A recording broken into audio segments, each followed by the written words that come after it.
Desem ki vakitlerden bir Nisan akşamıdır. Rüzgarların en fevkaladesi sende esiyor. Sende seyrediyorum denizlerin en mavisini. Sende gezdim ormanların en kuytusunu. Sende tattım yemişlerin cümlesini.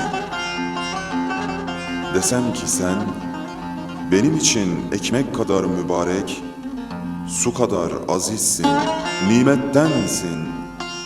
Nimettensin desem, inan bana sevgili, inan.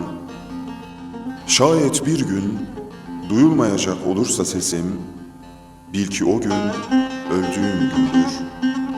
Ama müsterih ol, üzülme. Kabirde böceklere ezberletirim güzelliğini. Şayet günlerden bir gün yine gök kubbede nara gibi duyulacak olursa sesim, bil ki o gün mahşer günüdür.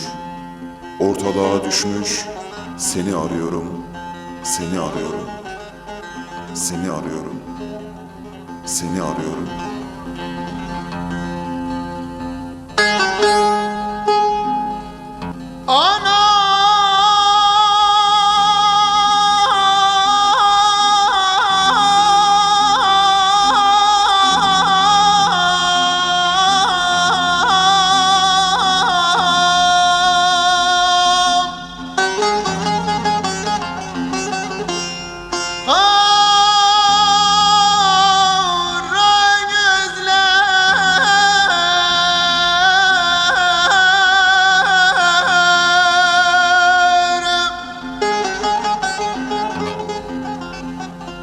Unudur anam kara gözler.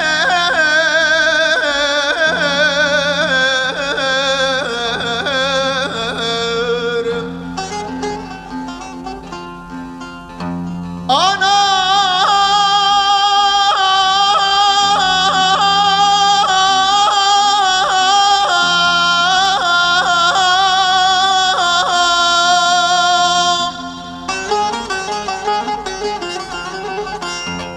felek yakmayan yeri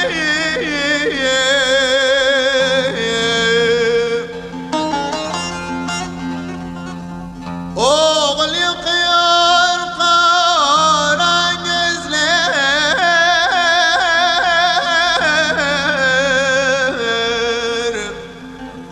Ah var yarim,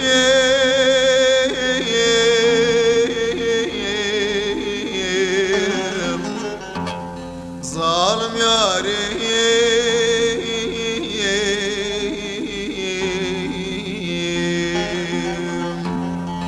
bebaht yarim.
yarim